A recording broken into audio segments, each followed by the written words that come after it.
Fake news, algoritmos, informação instantânea, jornalismo independente.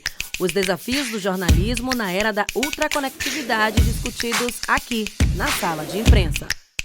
Olá, sejam todos e todas muito bem-vindos e bem-vindas a mais uma edição do Sala de Imprensa, um programa em que a gente discute os desafios do jornalismo e da informação na era da ultraconectividade.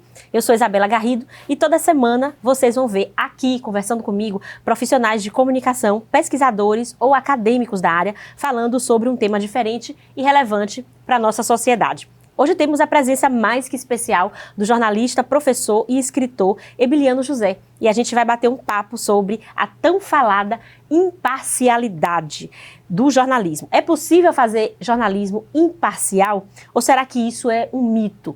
E a neutralidade? Será que dá para ser neutro na transmissão das notícias, da informação?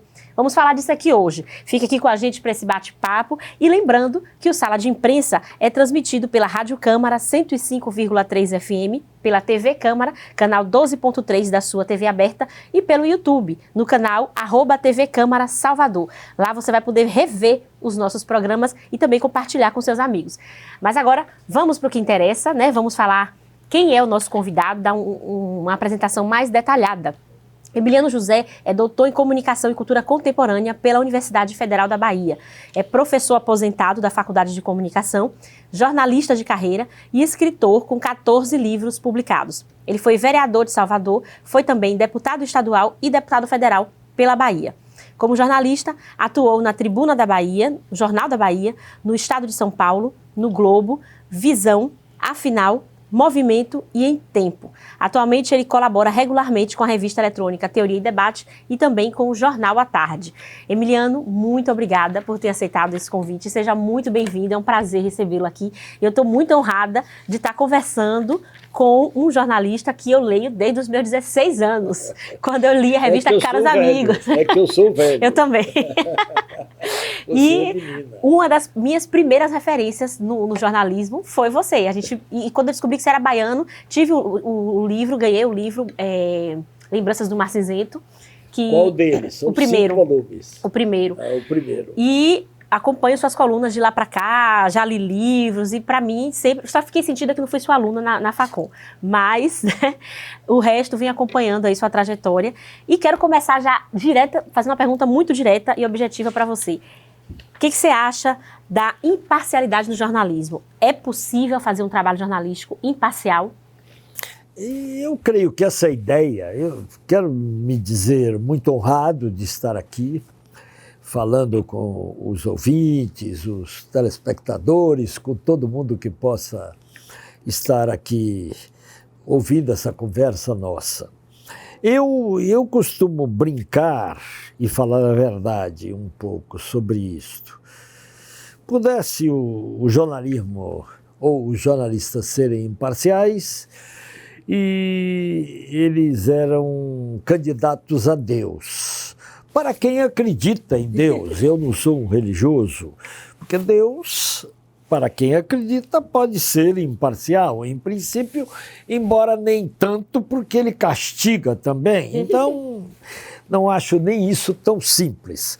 Mas imparcialidade no mundo não existe, né? As pessoas têm opiniões, têm subjetividade e, portanto, elas participam dos acontecimentos e no exercício diário do jornalismo você coloca em ação a sua subjetividade também, suas opiniões também. Agora, é obrigação do jornalista ou dos jornalistas a busca incessante da verdade. É busca. Ninguém chega à verdade, encontrei a verdade.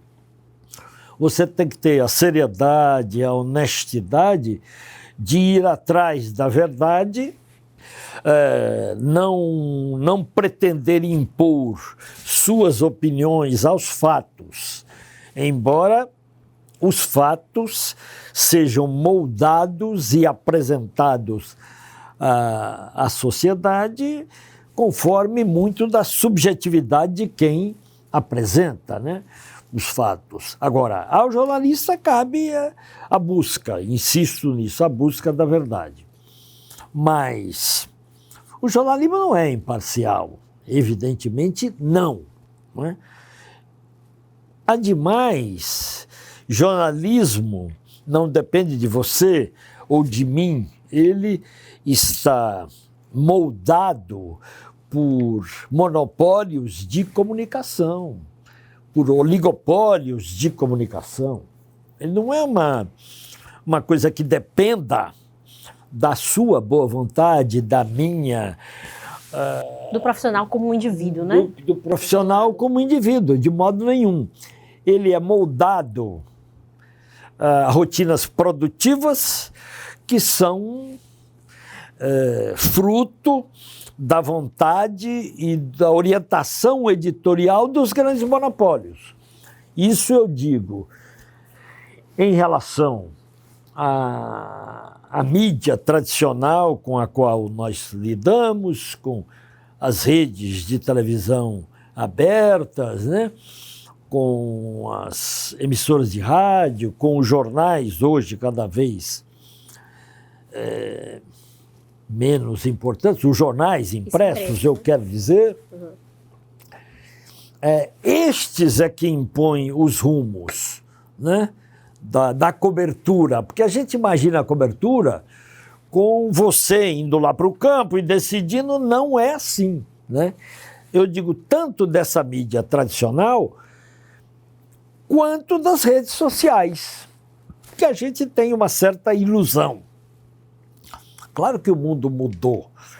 O mundo das comunicações era um há 30 anos, é outro hoje completamente diverso, porque ele combina a mídia chamada tradicional e combina com a existência das redes sociais, da notícia em tempo presente. Enquanto nós estamos falando aqui, as coisas estão acontecendo e se nós tomarmos de um celular, nós já saberemos o que está acontecendo. O jornal impresso hoje, ele já é muito atrasado. Quando eu leio à tarde, e até leio, chega na minha casa, eu já sei de tudo. Só posso ver um ou outro aprofundamento e tal, mas muito raramente. Então, quero enfatizar é que a produção jornalística propriamente dita, que você perguntou se ela é parcial, se ela é imparcial, ela evidentemente é parcial, porque ela não é uma orientação deste ou daquele indivíduo, ela é uma orientação vinda dos grandes monopólios. Se nós pegássemos as redes sociais, que a gente costuma endeusar como o reino da liberdade, ora, o que é o Facebook, o Instagram, o WhatsApp, se não controlado por grandes bilionários do mundo? Pois é. E assim, as pessoas têm a falsa ideia de que na rede social você consegue mais independência e tal, mas quem domina as redes sociais, quem tem mais visibilidade nas redes sociais são essas grandes empresas, se você for ver... Quantas vezes você é suspenso? Quantas vezes no Facebook, etc. e tal. Então, o perfil da Globo, por exemplo, no Instagram, tem muito mais visibilidade do que o meu perfil como jornalista independente. Então eu estou brigando de qualquer forma com a gigante. Claro, há as exceções, há aqueles que têm perfis gigantescos, mas são exceções mesmo. E também esses perfis, os youtubers que a gente conhece e tal, são de modo geral, são de uma superficialidade que me assusta, né? Um dia, minha neta estava assistindo um desses youtubers, eu digo, mas eles fazem sucesso porque falam besteira desse jeito? Minha neta diz, porque falam besteira, e ela lá de olhos vidrados olhando aquelas besteiras. Mas não é disso que eu quero, para responder ao que você perguntou. No mundo não existe imparcialidade, existe seriedade, busca da verdade, no caso do jornalismo especificamente, busca da verdade, seriedade, responsabilidade. Eu sempre... fui um sujeito, sempre na minha vida, ao longo da minha existência, fui um sujeito e sou de esquerda, E, no entanto, eu, como jornalista, era obrigado a entrevistar Antônio Carlos Magalhães, que mais tarde foi meu adversário duro quando eu era não que eu sou da vida política, quando eu era parlamentar e tal, nós tivemos embates duríssimos.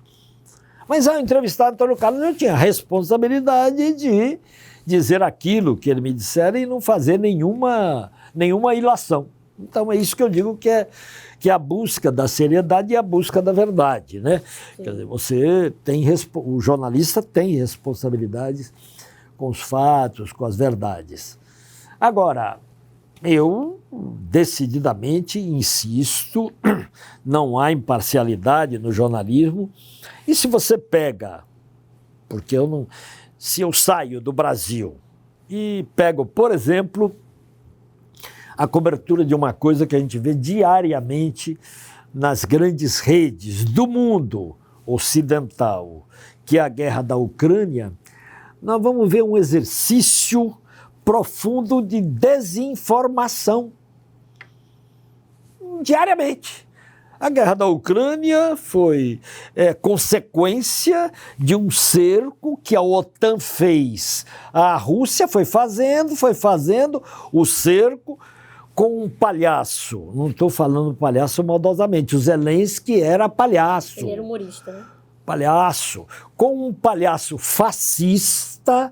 Não estou inventando nada, é só ir buscar a origem dele. Ele é um nazifascista e hoje erigido à condição de campeão da democracia pelo Biden, pelo Macron, por todo mundo, pelo governo alemão, como um campeão, um fascista daquele erigido à condição de campeão da democracia.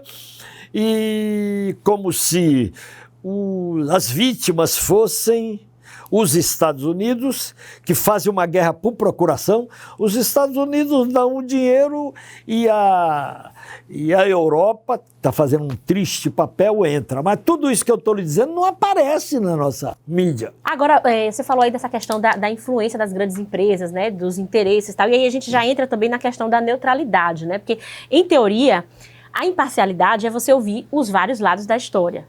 Não é isso? Me corrija se eu estiver errada, porque o senhor é professor. Não, é bom. Então você pode ouvir vários lados da história e ainda assim você mostrar um lado privilegiado. Né? Todo dia isso acontece. Dá-se o seu vetor, a sua visão, e depois, mas nós não conseguimos falar com o João, com a Maria, com o José, que é o outro lado. Pois é. Ou se ouvimos secundariamente e vamos adiante. E a neutralidade, a gente está falando aí de interferência de fatores externos, né? No caso, assim, você não pode permitir que, por exemplo, interesses comerciais e políticos interfiram na forma como você vai redigir aquela notícia. O que é algo muito difícil quando você está submetido a um chefe, a uma empresa que está ali totalmente imersa, né? Numa política, muitas vezes numa politicagem. Então, a neutralidade também é algo quase impossível, né, de se atingir. Absolutamente. É o que eu disse desde o início. Só se fôssemos Deus. E não somos, né? Não dá. Agora, no seu livro Intervenção da Imprensa na Política Brasileira, que é um livro de 2015, que você traz vários fatos políticos do Brasil e a forma como a imprensa, né, cobriu esses fatos, você fala um pouco de simulação de neutralidade. Tem uns capítulos que você fala disso, da simulação de neutralidade. Você acha que a própria mídia alimenta esse mito, assim? Porque as pessoas têm tanta sede, não, porque o jornalismo tem que ser imparcial, o jornalismo tem que ser neutro e tal. De onde vem essa cobrança? Você acha que é a própria mídia que alimenta esse mito da imparcialidade? Porque eu mesmo já vi o William Bonner falar 1000 vezes que o Jornal Nacional é imparcial. O que você acha sobre isso? É evidente que alimenta esses mitos, né? E é difícil ao cidadão comum, à cidadã comum, perceber todas essas manobras teóricas da própria mídia para defender-se. Eu costumo dizer que a mídia brasileira não pode contar a sua própria história, ela não tem condições de contar, né? A Globo chegou a tentar fazer uma autocrítica muito precária sobre o apoio dela à ditadura, né? Sim. A Folha de São Paulo também, mas nem tentou direito. A Folha de São Paulo foi profundamente envolvida com a ditadura. A mídia brasileira tem as mãos manchadas de sangue. A mídia brasileira participou decisivamente de um regime de terror e morte. A gente esquece disso. A Folha de São Paulo tem livros, eu não estou inventando nada. Tem um livro, como é que chama? Cães de Aluguel, de uma autora muito interessante sobre a Folha. E sobre a Globo tem também dezenas de publicações que mostram como eles foram íntimos da ditadura. A Globo, aliás, era porta-voz privilegiada da ditadura. A Globo surge a partir de 69 e 70 como rede para dar suporte à ditadura e garantir as mentiras da ditadura. De que neutralidade, que imparcialidade tem a Globo? Né? Eu digo agora, por exemplo, né? Eu posso vir agora mais proximamente com aquilo que eu chamo os crimes políticos da imprensa brasileira. Eles apoiaram o golpe de 2016 com afinco, participando decisivamente. Nem pego a participação no golpe de 1964, que eles participaram. Toda a mídia participou decisivamente, salvo a última hora. Participou de se reunir com os militares para dar o golpe. 2016, a mídia participou todinha no golpe contra a presidenta Dilma. Tão golpe que não puderam condená-la. Olha só, não puderam condená-la porque não tinha nada, porque é uma mulher absolutamente honesta, né? Ela entrou para valer no golpe. Ela contribuiu decisivamente para a eleição do inominável que saiu agora, do Bolsonaro. Citei o nome, mas não quero citar de novo.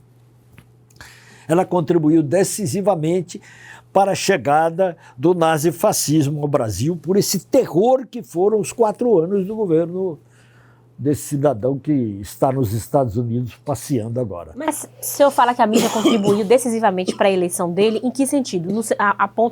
No sentido de que ela mostrou demais, de que ela exibiu, deu palco demais para ele, é isso? Ela nunca se colocou contra a eleição dele e nunca demonstrou quem ele era. Nunca disse que ele era um defensor da tortura. Mas isso ficou muito claro nas falas dele. Não, ele nunca se escondeu. Ele nunca se escondeu, exatamente. Ele não se escondeu, não. Ele foi eleito com a cara que ele tinha, para ser verdadeiro. E ele nem gostava da Globo. Mas ninguém bateu nele para valer. Ninguém. Porque tinha o medo do PT sempre. Sim. Sempre. Era o pesadelo, né? O mal. Nós vamos chegar agora para eu concluir esse raciocínio. Então, eles foram cúmplices da eleição de Bolsonaro, inegavelmente, a mídia brasileira. Quando garantiu o golpe de 2016 e quando na eleição ficou os poucos que ficaram um pouco tentando simular neutralidade, eram poucos, e os outros que estavam embarcados, várias redes embarcadas diretamente na eleição de Bolsonaro, né? Ora, não tem dúvida. Verdade seja dita, Bolsonaro fez a eleição dele na contramão das grandes redes. Sim. Fez pelo caminho das redes sociais. Foi. E nós já falamos, cujos monopólios, oligopólios estavam apoiando o Bolsonaro. A gente fala, as redes sociais, olha aí, ele se elegeu por essas redes sociais. Foram os algoritmos que elegeram Bolsonaro. E depois, aí alguém poderá objetar, mas quando veio a pandemia, a Globo foi muito correta. Correta foi naquilo que diz respeito à pandemia e aos valores científicos, né? Científicos, eu quero dizer, do não negacionismo. Aí saudamos a Globo por isso. Mas em nenhum momento ela, por exemplo, atacava ou questionava a política econômica, que é o centro de qualquer governo, do governo Bolsonaro. Então, isso é muito importante. Ela era aliada firme do do Paulo Guedes, como nunca deixou, agora talvez, nem agora, nunca deixou de ser aliada da quadrilha de Curitiba liderada pelo Moro. Jamais ela deixou de ser amiguinha daquela quadrilha. Agora, quadrilha revelada até pela justiça brasileira, que tomou vergonha na cara e disse, não, esse cara não pode continuar fazendo o que está fazendo. Então, veja, tudo que nós estamos discutindo aqui, você não vê abertamente, na mídia, com essa... Não estou dizendo que eu estou com a verdade, eu estou dizendo que é uma visão do país. E agora, ganhar esta vitória do Lula foi muito difícil. Sim. Né? A mídia brasileira contribuiu decisivamente para esse pensamento conservador, atrasado, negacionista, porque o negacionismo não é só do sujeito que saiu da presidência, não, é de muita gente. O conservadorismo não é só do presidente que saiu, não, é de muita gente, da nação brasileira ainda tomada pelo pensamento escravocrata, pela Casa Grande, pela escravidão. Um dos momentos mais decisivos para esse movimento conservador no Brasil foi quando o Lula decidiu acabar com a escravidão das empregadas domésticas. Porque elas eram escravas. E escravidão nós estamos vendo aí agora. No Rio Grande do Sul, agora, 120 trabalhadores nas vinícolas e tal, sob trabalho escravo. Nós estamos vendo aí agora, ainda hoje, né? E quando ele acabou com a escravidão das empregadas domésticas, foi uma gritaria geral. Foi de muita gente boa, aspas de gente boa. Muita gente que tem até ideias progressistas, mas agora eu vou perder, eu não vou poder ter 2 empregadas, porque tem que pagar salário mínimo, tem que recolher, tem que não sei o quê. E a própria forma como a mídia se posicionou também. Também, nesse caso. Como agora, vamos chegar para aqui agora. O governo Lula, corretamente, que chegou agora, disse é preciso fazer uma PEC de transição, de modo que se garanta uma Bolsa Família estendida e direitos sociais que estavam subtraídos. E fez a chamada PEC da transição. A mídia, desde o primeiro momento, toda a mídia, Globo incluída, desce de pau nessa tentativa do governo Lula de ajudar os pobres, que era de contribuir para uma melhor condição de vida dos mais pobres, que era um compromisso de campanha, né? Sim. E é visto pela grande mídia como um atentado à boa ordem econômica, significa a ordem econômica neoliberal. Então, de que imparcialidade, de que neutralidade nós estamos falando? Nenhuma. A mídia brasileira, eu nem quero falar nada do mundo inteiro, como a mídia ocidental está fazendo agora, eu já falei rapidamente com a guerra da Ucrânia. Eu não estou nem discutindo o Putin e características dele, nada disso. Mas tudo que eu disse, eu tenho certeza do que estou dizendo. Nem quero falar do resto do mundo, mas aqui, sem dúvida nenhuma, a mídia brasileira tem posição política, sempre. Ela não é uma mídia... não está fazendo cobertura imparcial, ela está fazendo cobertura a partir de uma ideia e de um programa político que, essencialmente, coloca-se ao lado do neoliberalismo.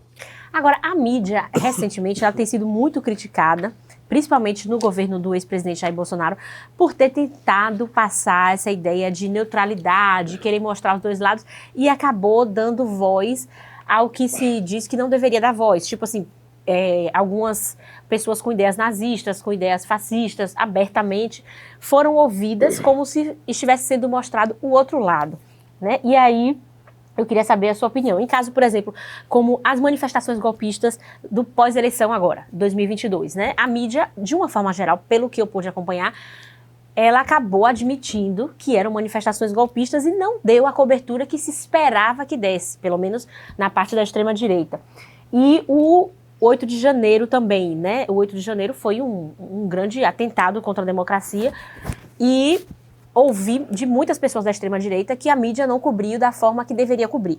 Aí eu pergunto para o senhor, né? O que o senhor achou dessas coberturas? Assim, porque, de qualquer forma, esses dois fatos, tanto as manifestações golpistas quanto o 8 de janeiro, não tinham dois lados. Ou tinham, né? Como você vai dar voz para gente que está atentando contra o próprio sistema democrático? Você vai dar voz para quem cometeu aqueles atos de vandalismo? A mídia está errada, então, nesse caso? Qual é a sua opinião sobre essas coberturas? Né? O que foi que o senhor achou dessas coberturas? A mídia, ela foi extremamente complacente com a chegada do golpe.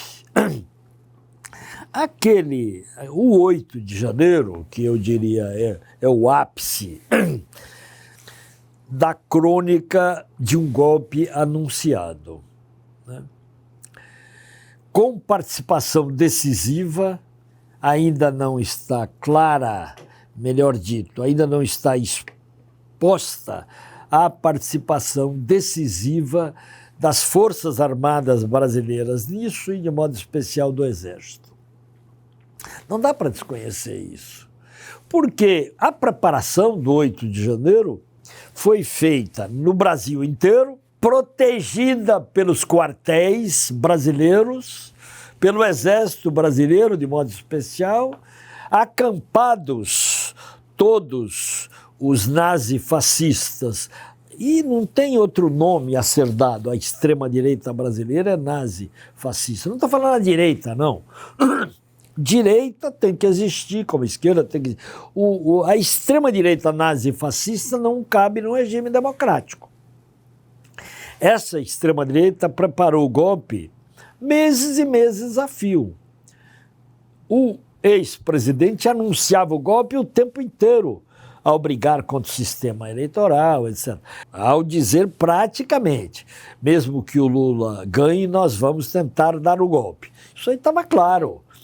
E eu faço uma brincadeira, mas é verdade. Vamos admitir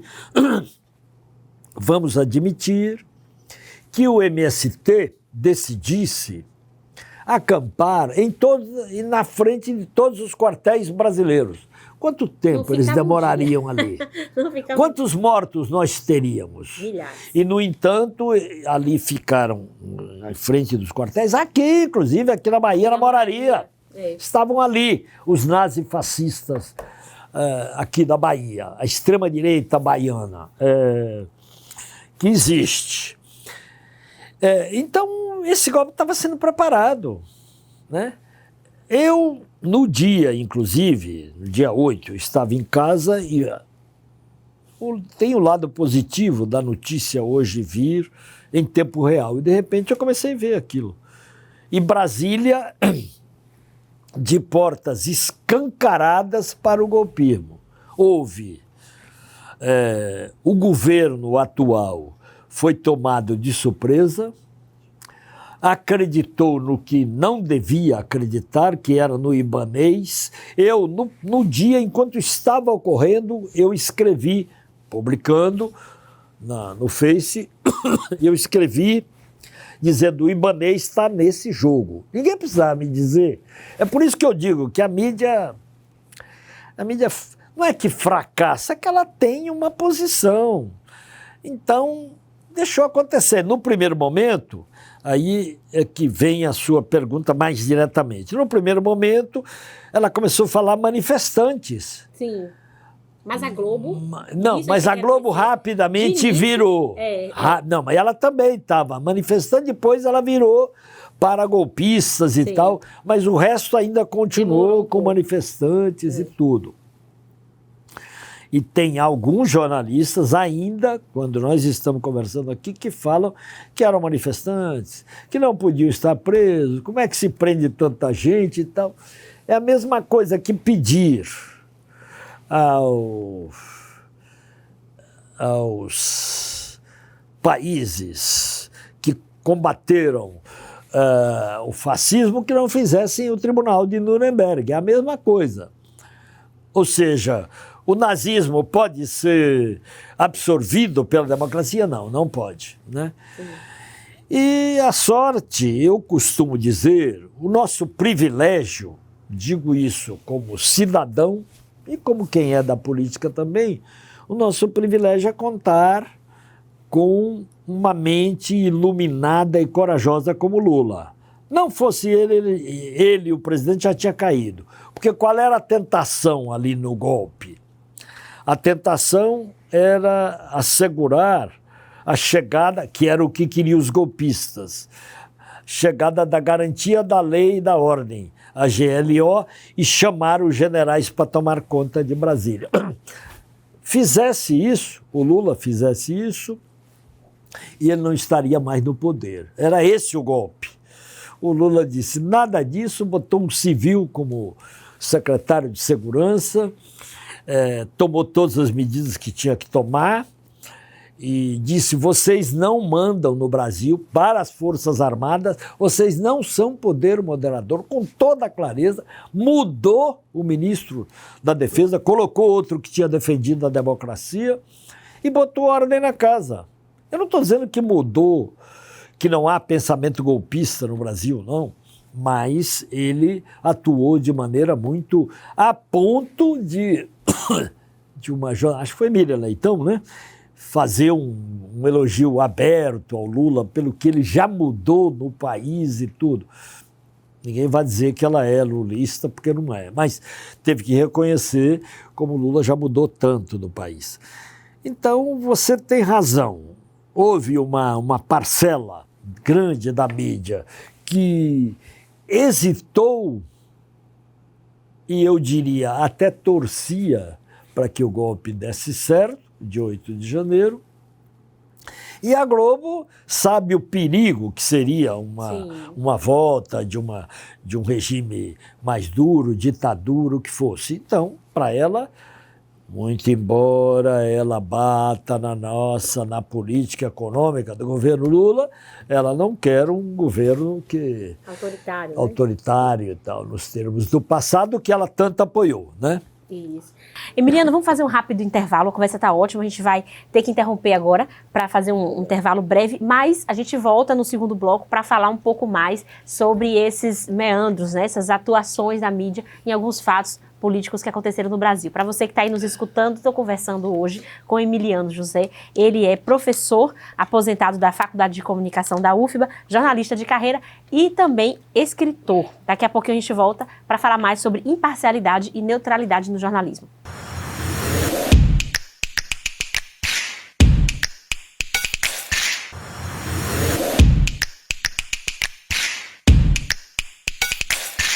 Estamos de volta, a Sala de Imprensa hoje está falando sobre imparcialidade e neutralidade no jornalismo e eu estou conversando aqui com o Emiliano José, que é professor da UFBA, que é também jornalista, escritor, com 14 livros publicados e recentemente foi eleito para a Academia de Letras da Bahia. A gente está batendo um papo aqui sobre esses dois conceitos do jornalismo que são tão cobrados e almejados pela sociedade, mas que para quem é profissional é um tanto difícil, né, Emiliano, você alcançar essa imparcialidade, essa neutralidade. Agora, deixa eu fazer uma pergunta que é um pouco pessoal também. Você é um jornalista que sempre teve o seu posicionamento de esquerda muito aberto, claramente. Você nunca escondeu o lado que você ficava, né? Não. E você tem uma trajetória brilhante no jornalismo, reconhecido, é um jornalista de nome. Nunca me impediu de ser jornalista. É isso que eu queria saber. Esse seu posicionamento, você acha que te ajudou mais do que prejudicou? Fechou portas em algum momento? Como é que foi isso para você? Eu digo sempre que as pessoas devem ler. Se você observa, eu vou falar de grandes nomes entre os comunistas. O maior deles, Karl Marx, foi jornalista a vida inteira. Alguém sabe disso? Jornalista a vida inteira. Para ganhar a vida, ele precisava ser jornalista. Escrevia o Daily Telegraph, ele escrevia para o mais popular jornal dos Estados Unidos. Quer dizer que ele expunha só o que pensava, ou a defesa da Revolução Comunista. Não, ele escrevia sobre a realidade, sobre a conjuntura. Agora, sempre pesquisando seriamente tudo. Se você olha, estou falando de outro, Antônio Gramsci, um dos maiores intelectuais italianos e um comunista conhecido, né? Foi jornalista a vida inteira, depois foi preso rapidamente pelo fascismo italiano e tal, morreu na prisão praticamente. Crítico literário, jornalista, né? E vale para tantos outros. A minha concepção de vida, eu passei 4 anos preso na ditadura, saí e fui ser jornalista. Não era, não. Por variadas razões, já escrevi sobre isso. No livro O Cão Morde à Noite eu detalho isso. No Balança Mas Não Cai, que é outro livro lançado recentemente, os 14 você falou do passado, já estou encostado nos 20 livros, né, nesse momento que estou falando com você. Sim. Porque eu não paro de atualizar. Não precisa, não. Porque eu não paro de escrever. Quer dizer, escrever para mim é um mecanismo da vida e da sobrevivência. Sobrevivência, eu não estou falando de onde eu ganho dinheiro.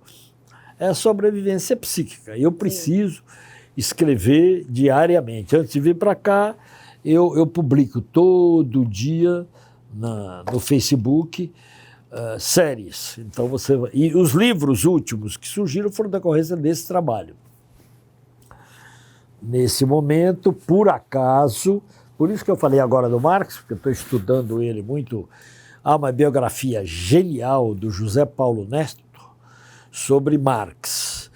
E lá está toda a trajetória, não é só isso, mas toda a trajetória jornalística dele, que nem eu conhecia muito bem, agora eu estou conhecendo que ele foi um grande jornalista e a vida inteira para ganhar a vida.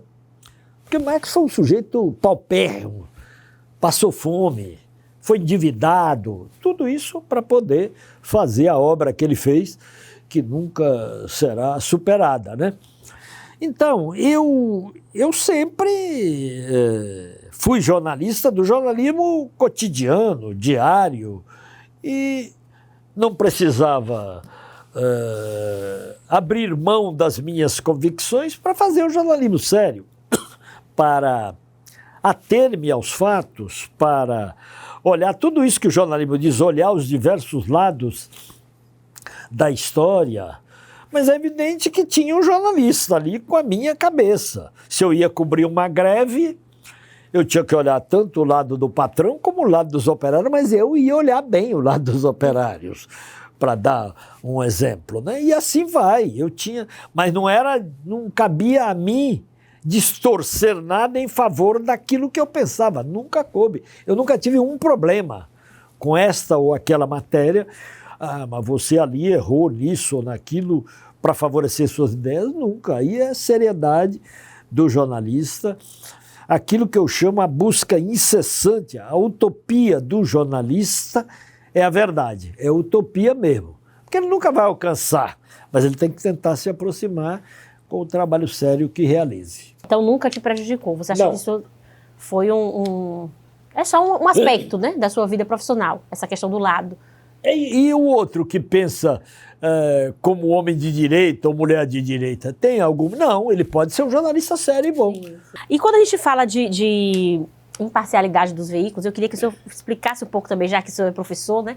Explicasse para quem está nos assistindo, porque muitas vezes as pessoas não entendem. Quando a gente falou no início, o senhor falou no início que fazer jornalismo não depende do jornalista individualmente, né? Depende ele está dentro de uma máquina, né?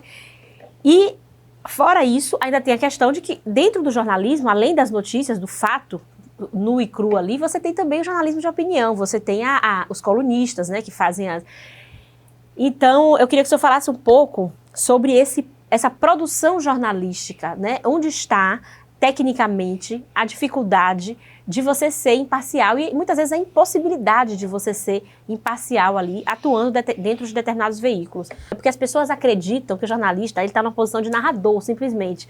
Ele está vendo ali e está escrevendo e narrando e acham que isso basta, né? E que vai chegar e vai entregar lá para o editor e não vai encontrar nenhuma... Vai entregar o fato. Exatamente. E ele não entrega fato nunca, ele entrega o jornalismo sempre e inevitavelmente uma interpretação. Essa ideia de que, não, mas o jornalismo objetivo, não. Não, o jornalismo chamado objetivo é uma interpretação, sempre. Agora, esta jornalista que está escrevendo, esse narrador, tem por trás de si uma formação, uma cabeça. Você perguntou da minha cabeça, eu fiz minha cabeça muito cedo, não é como Candomblé, do qual eu sou um admirador, mas eu fiz minha cabeça cedo. Mas ali, na narração, tem um jornalista narrando com sua subjetividade, com sua compreensão de mundo, mas amarrado, cercado, sobredeterminado pelo grande meio de comunicação para o qual ele trabalha. Até porque se ele não trabalha, ele não narra livremente, exatamente, coisíssima nenhuma. Nenhum desses jornalistas do mundo ocidental todo narra a guerra da Ucrânia. Estou insistindo nela porque é um assunto muito presente. Como está acontecendo, tem um ano de guerra e parece, em todos os comentários, que a Ucrânia está ganhando a guerra. É uma mentira, vai olhar o que está acontecendo, né? E parece que é uma guerra boa. O que se gastou até agora dos países ocidentais posto lá na guerra da Ucrânia em armas e dinheiro, daria para acabar com a fome no mundo. Meu Deus. Até 2030, daria para acabar com a fome no mundo.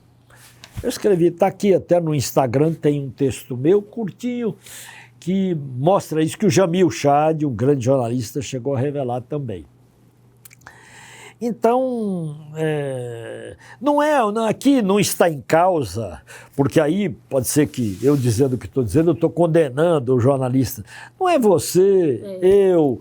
Né? É um complexo que cerca a atividade do jornalista. Claro, mas eu não tiro a responsabilidade e a grandeza também do jornalista. A grandeza e a pequenez. Ele pode perfeitamente, nesses limites estreitos, fazer um excelente trabalho. E há muitos que o fazem mesmo.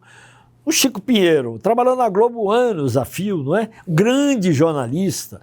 E várias vezes ele se insurgiu, né? Mas ia levando. E tinha que levar. Porque também é a questão de sobrevivência para muitos. É para muitos, é para milhares. Né? Agora, você pode, apesar dos limites, romper esses limites e fazer trabalhos interessantes e verdadeiros. Mas, de modo geral, ninguém faz um trabalho livre. Bom, eu vou ser agora imparcial e neutro. Não vai, não é porque não queira, é porque são rotinas produtivas já estabelecidas e de acordo com os parâmetros editoriais dos grandes monopólios. E volto, tanto os grandes monopólios controlam a mídia tradicional, quanto controlam as redes sociais. Quem é que controla Facebook, Instagram? O Twitter agora. E demitindo milhares e milhares de pessoas. Né? O Elon Musk está demitindo todo mundo do Twitter. Né? Você viu aí agora, recente. Então, não é um mundo fácil o nosso, do jornalismo, não. Pois é. Agora eu queria, Emiliano, eu separei alguns casos aqui para a gente comentar. Eu queria que você comentasse, na verdade, né? O que você achou da cobertura desses casos, né? De acordo com tudo que a gente tem falado aqui de imparcialidade, neutralidade, como a mídia se posicionou. E aí, já que você já citou a Escola Base, vamos começar por ela, que é um caso antigo e clássico, né? Na faculdade de jornalismo, geralmente a gente estuda esse caso. O que você achou, que você vivenciou isso na época? Você viu lá como é que a coisa se deu? O que você achou dessa cobertura da Escola Base? O episódio da Escola Base é um exemplo de tratar de modo espetacular a notícia sem preocupação com a verdade, neutralidade, imparcialidade, o diabo a quatro. Eu cheguei a falar para você em conversas aqui laterais que era muito importante assistir um filme chamado A Montanha dos Sete Abutres. Porque isso não é uma novidade, esse tratamento espetacular da notícia. A Montanha dos Sete Abutres é um filme... Eu cheguei quando dava aula, fazer um curso especial só voltado para cinema e jornalismo. Um dos filmes essenciais para discutir, que eu botava, era esse A Montanha dos Sete Abutres. Quando tem um sujeito numa caverna e tal, mas eu não vou fazer spoiler, como diz o povo, cabe, então, ver como é que é para criar um fato que não tem foros de verdade, mas você vai transformando em verdade. O caso da escola base foi isso, né? Crianças...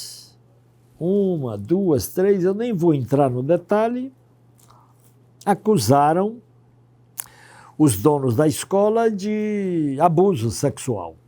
Essas crianças desenvolveram fantasias, falaram sobre os donos da escola e delegado, jornalista gostaram da história e foram adiante até massacrar esses donos sem qualquer comprovação. Agora, eu acho que pode ter havido também, não sei, estou especulando, porque na época desse caso eu era muito pequena, eu só estudei ele. Pode ter havido uma atmosfera também que contribuiu para que a criança falasse o que as pessoas queriam que ela falasse, porque tem isso, criança tem isso. Então, quando você pega uma criança e faz umas perguntas de um determinado jeito, despreparado, você acaba influenciando a resposta dela também. Por quê? Mas porque o jornalismo tinha um parte-pris. Queria a condenação, sim, desenvolvia o clima nessa direção que você está falando. E eu digo sempre, quando se trata desse assunto, os riscos para crianças e adolescentes, para crianças mais, está não na rua, está em casa, está na mãe, está no pai.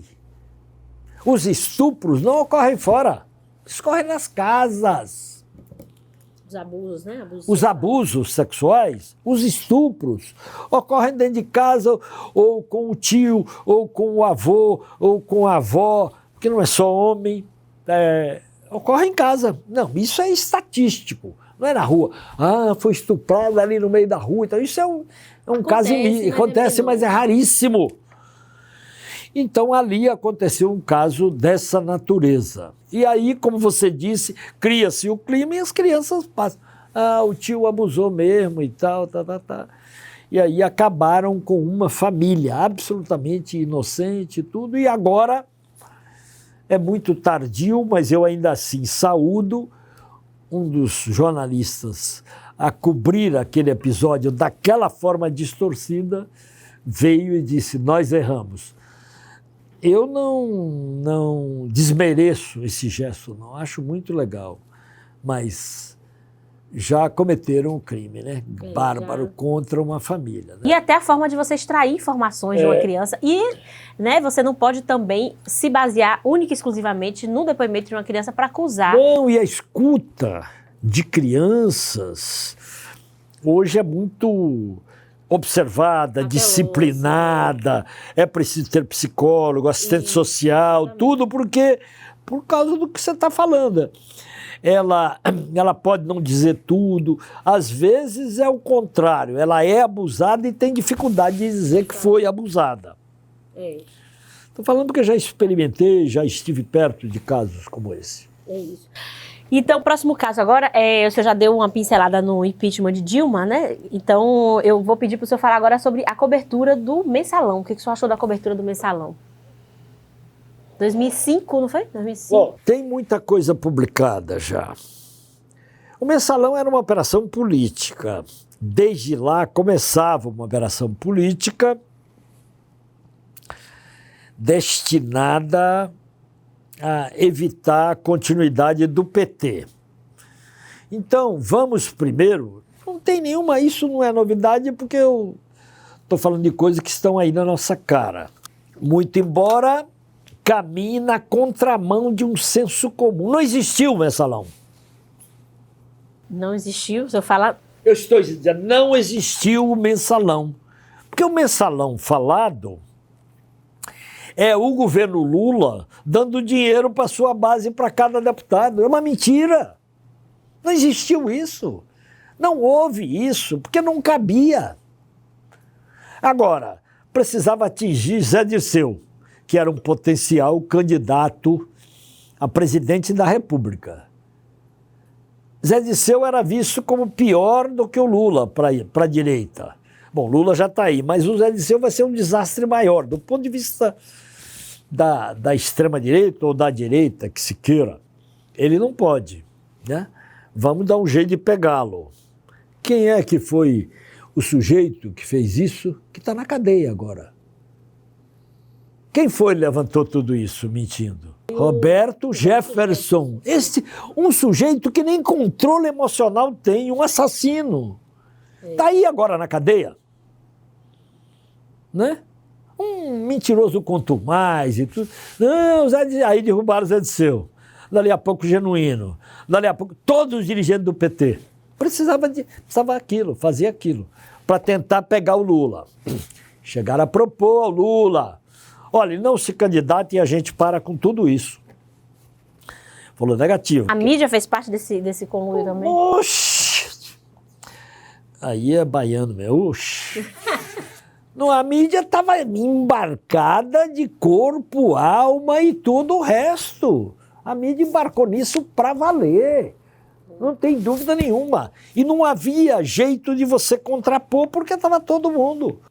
Então, veja, ali precisava criar aquele clima, né?